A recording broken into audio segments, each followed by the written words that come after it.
제3장 하나님의 창조와 생명의 시작. 성경에서 생명은 육신적 생명만을 의미하지 않고 사람의 생명과 생명성을 하나님과 관련지어 피조된 존재로 말하고 있다.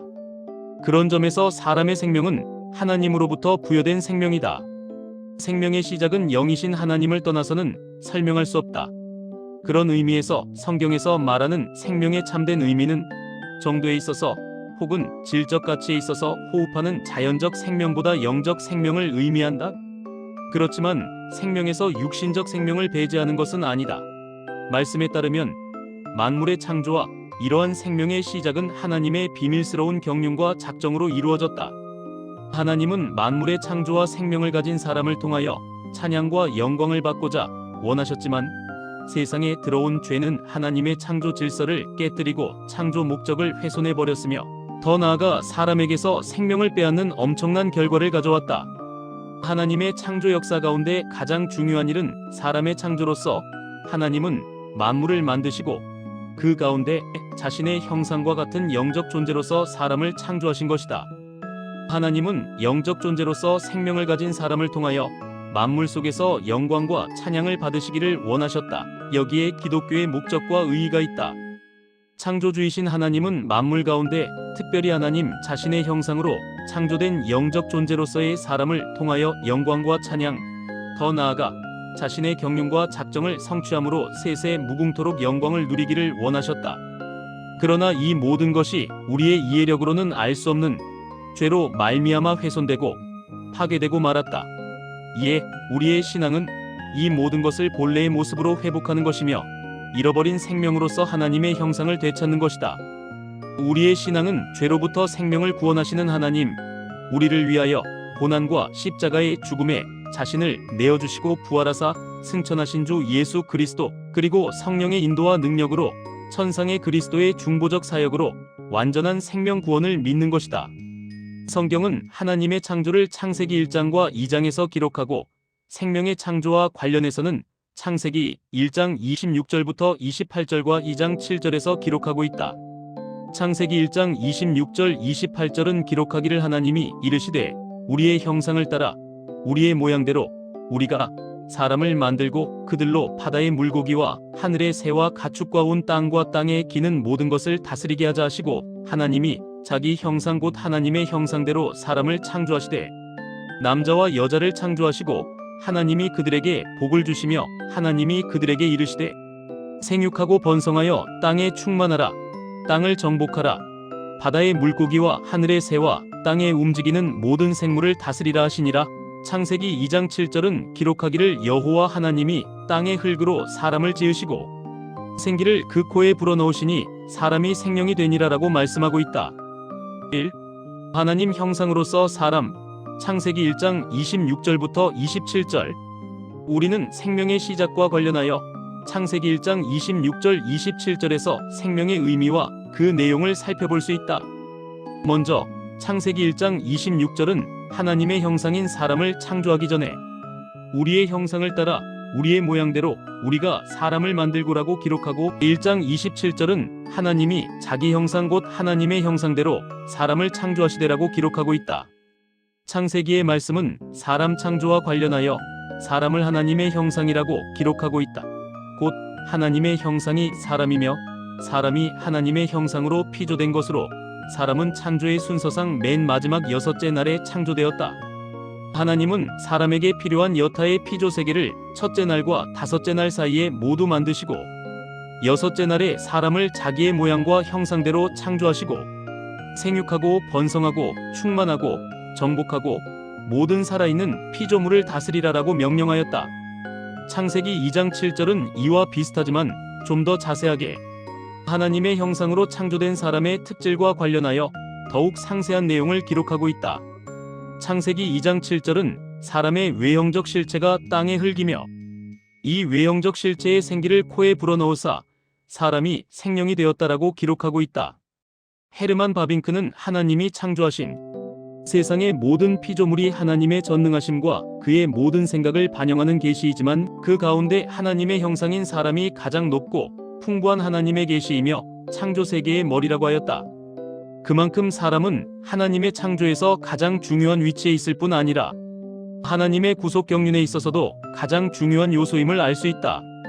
이러한 사람의 내적 본질과 특질은 생명과 생명성에 있다. 그래서 사람이 가진 생명과 생명성은 하나님의 구속 경륜과 그 역사를 이해하는 가장 중요한 열쇠임이 틀림없다.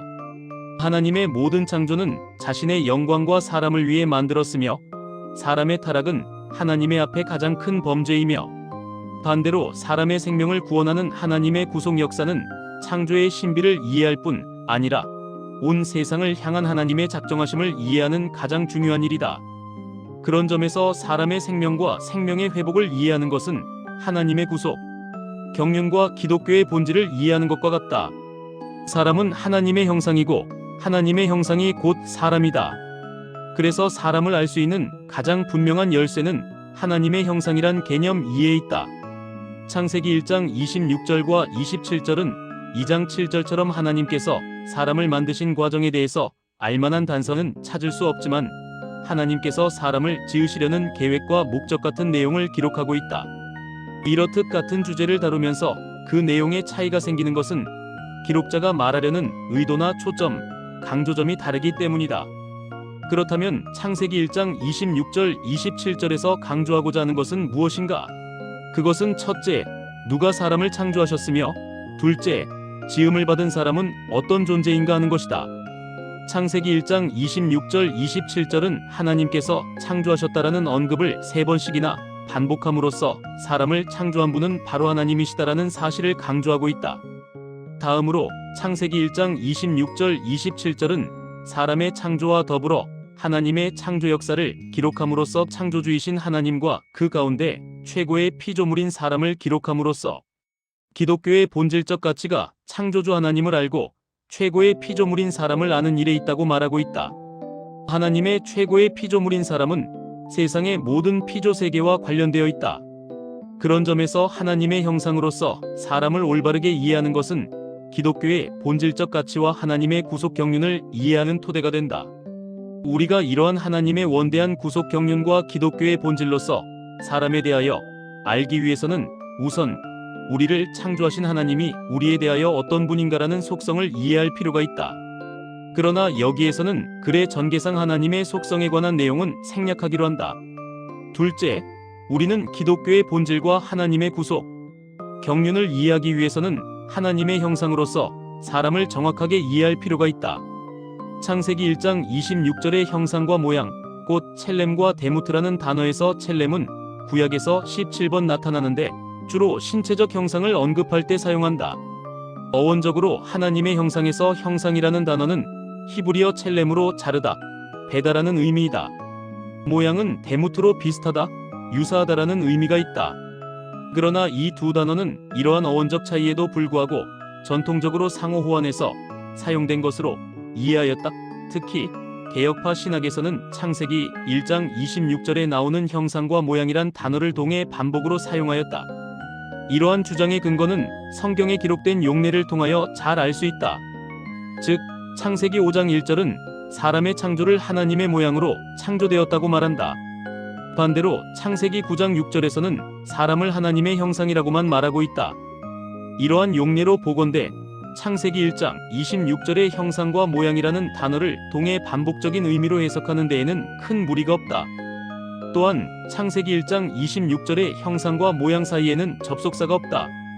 이러한 이유로 개혁파 신학은 창세기 1장 26절의 형상과 모양을 같은 의미로 해석해왔지만 로마 가톨릭 교회는 형상을 창조 당시 사람의 성품이며 모양은 원이라고 주장한다. 물론 이러한 주장은 비성경적인 주장으로 칼빈은 그의 창세기 주석에서 형상과 모양은 다른 것이 아니라고 결론짓고 창세기 1장 26절에 우리의 형상을 따라와 우리의 모양대로 해서 전치사의 중요성을 고집하지 않으면서 형상과 모양을 같은 것으로 강조한다.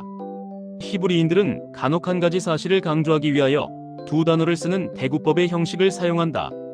창세기 1장 26절의 모양이란 단어도 이와 같은 뜻으로 형상을 닮았다는 사실을 강조한다. 즉 유사한 단어로서 형상과 모양이란 두 단어는 비슷한 말을 연속 사용하여 강조의 효과를 나타내는 히브리어 수사법이라 할 수 있다. 또한 형상이란 말에는 하나님은 원형이고 사람은 그 모형이라는 의미가 내포되어 있지만 굳이 분류하자면 형상은 어떤 사물과 그것을 그린 그림이 서로 닮은 것처럼 사람과 하나님 사이에 찾아볼 수 있는 구체적인 닮은 꼴을 가리키며, 모양은 추상적인 면에 있어서 유사성을 가리킨다. 이러한 의미들을 종합해보면 우리는 하나님의 형상과 모양을 하나님과 사람과의 영적인 유사성, 인격적 유사성, 사역의 유사성으로 해석할 수 있다. 사람이 하나님의 형상과 모양대로 창조되었다는 것은 전인적 존재로서 사람이 하나님의 영적이며 인격적 성품을 따라 지음을 받았다는 사실을 의미한다. 그런 점에서 창세기 5장 3절에서 아담이 자기 형상과 같은 셋을 낳았다고 할 때 이것은 아담이 자신과 닮은 인격적인 유사성을 의미하는 것이라고 할 수 있으며, 이것은 대리적 사역의 의미도 포함한다. 결국 사람에 관한 기본적인 이해는 하나님과 분리하여 생각할 수 없는 영적이며 인격적 유사성과 관계성으로 창조된 존재라는 것이다. 사람은 하나님의 형상으로서 독립적인 어떤 실체로 존재하는 것이 아니라 하나님의 작정과 주권 안에서 하나님을 닮은 하나님의 형상으로서 하나님이 주신 생명을 가진 존재로 존재하며 세상의 모든 피조물과 더불어 생명성을 발휘하는 존재이다. 창세기 1장 27절에서 두 번에 걸쳐 기록되어 있는 창조하다라는 동사는 하나님 형상 창조의 특별함을 암시한다. 즉 사람은 여타의 다른 피조물과는 다르게 하나님의 형상으로서 창조된 특별한 존재라는 것이다. 하나님은 자신의 모든 창조행위의 결과로 생겨난 모든 피조물 중에서 오로지 사람, 피조물에만 직접 말씀하고 있다. 또한 창세기 1장 27절에서 단수형으로 하나님이 사람 아담을 창조하셨다와 복수형으로 하나님이 남자, 자카르와 여자, 네케바를 창조하셨다라고 칭하는 것은 사람의 생명성과 관련하여 주목할 만한 것이 있다. 즉 사람은 각각의 인격체이지만 두 인격체는 남자와 여자로 함께해야만 창조 목적을 실현할 수 있는 피조물이란 뜻이다.